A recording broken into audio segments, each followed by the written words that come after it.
নিচে এসো। আগুন নিয়ে খেলছো কিন্তু কাজটা ঠিক করলে না। ওই উনি এলেন ঠিক ভুলের বিচার করতে। তুমি থামো তো বাছা, শুধু অপয়া কথা। ওর বৌমা দাদু ভাই ডাকছে, যাও নিচে যাও। ও আনন্দি, বৌমাকে নিয়ে যা।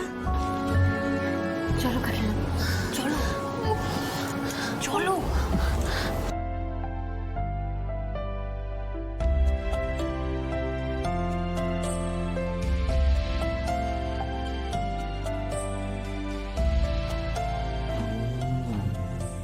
কথা দিয়েছিলাম তুমি যদি মেরিনেস জয়েন করো তোমার সমস্ত কন্ডিশন আমরা মেনে নেব। দেখো দেখেই বলে কথার দাম, মেনে নিয়েছি কিন্তু। এবার তুমি সাইনটা করে দাও।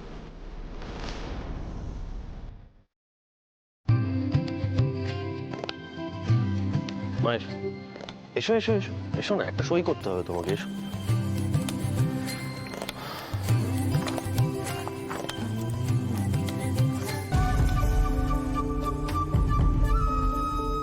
নাও পেনটা নাও, একটা সই করো এখানে। করো, আমি তো বলছি করো। এসব কি হচ্ছে নন্দিনী? তোমার মতন একজন ওয়াইজ ওম্যান কি করে এই ডিলটাতে রাজি হলো? তুমি তো তিল তিল করে এই নার্সিং হোমটাকে তৈরি করেছো।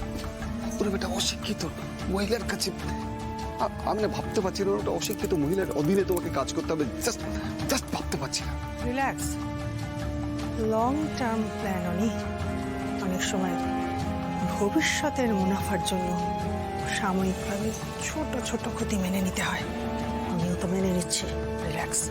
ঠিক আছে, কিন্তু না আমি না মানতেই পারছি না। জাস্ট একটা কথা মাথায় রাখবে, যা করছি যা হচ্ছে সব মেডি রেস্টের ভালোর জন্য।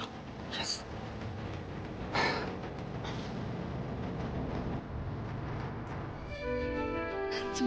ভালো জেঠের এই জয়টা আমাদের সবার জয়।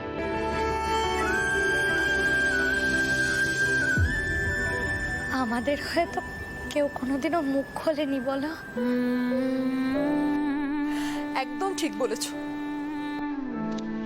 আজকে মায়ের পাশে দাঁড়িয়ে আমারও মনে হচ্ছে যে আমারও পায়ের নিচে মাটি আছে।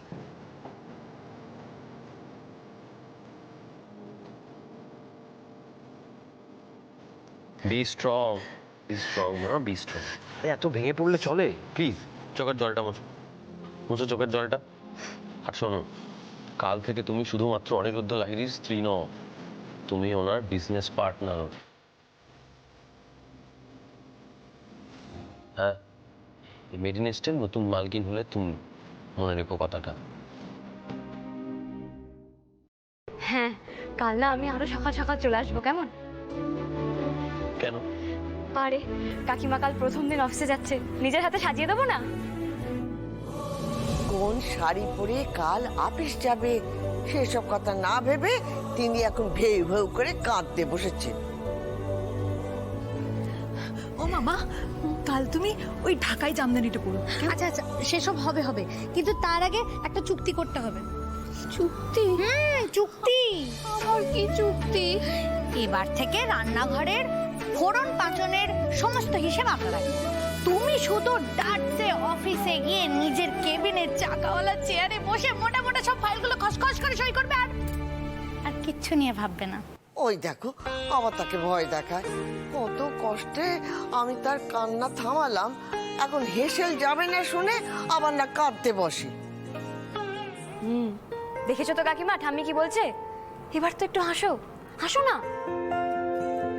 ব্যাস হয়ে গেল, মানে একটা হুজুগ পেলেই হয়েছে। নার্স না অন্য কিছু ভগবান জানে। মিষ্টি কথার পাচন দিয়ে মনের অসুখ সারানোই তো আনন্দের কাজ।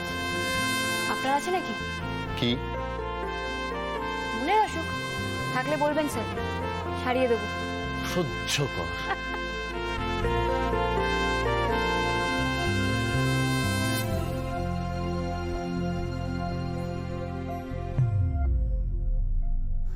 এসব কথাবার্তা শুনে তো আমার আরো ভয় করছে এখন। ওরে বাবা, ভয় কেন করছো বলো তো দেখি? দাদা তোমার সঙ্গে যাবে যে, আর আদিত্য তো আছে। হুম, এসো তো, এসো, তোমাকে আমি সাজিয়ে দিই। এসো এসো এসো। সাজতে হবে? হ্যাঁ, এসো ও ছোট, এসো। আমার কথাটা শোন। ও ছোট।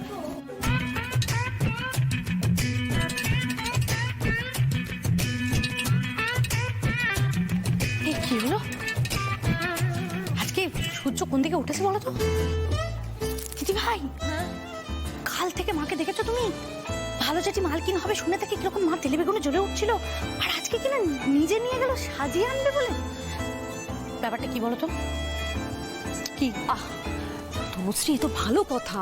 কাকিমা গো, এই দেখো আনন্দি হাজির। আরে আনন্দি, আজকে সকাল সকাল দেখছি। হ্যাঁ বারে, আমি কালকে কাকিমাকে কথা দিয়েছিলাম না যে আজকে প্রথম দিনে অফিসে আমি কাকিমাকে নিজের হাতে সাজিয়ে দেবো। নার্সিং এর কাজের সঙ্গে কবে থেকে সাজগোজটা অ্যাড হয়ে গেল? এটা তো জানতাম না। না মানে আমি জানতাম আপনি এ বাড়িতে আসেন আমার ঠাম্মির দেখাশোনা করতে। আসলে কি বলুন তো স্যার, মানুষের চোখ তো, ঘোড়ার ঠুলি তো আর পড়ানো নেই, তাই একজনের জন্য দেখাশোনা করতে এলো, বাকিদের দিকে তো নজর চলেই যায়, তাই না? নজর চলে গেলেই সব ব্যাপারে নাক গলাতে হবে? না না, এই বাবা, চিচি ম্যাডাম, নাক গলাবো কেন? আজকে তো কাকিমার অফিসে প্রথম দিন, তাই আমি ভাবলাম। কিচ্ছু ভাবতে হবে না তোমাকে, মায়ের ব্যাপারে ভাববার জন্য এই বাড়ির সবাই আছে। জানকারি के लिए ধন্যবাদ, কিন্তু কথাটা তো একটু ভালো করেও বলা যেতে পারতো বোনটি। তেতো তেতো কথা বলতে দেখছি তোমরা দুই ভাই বোন দুজনাই খুব এক্সপার্ট।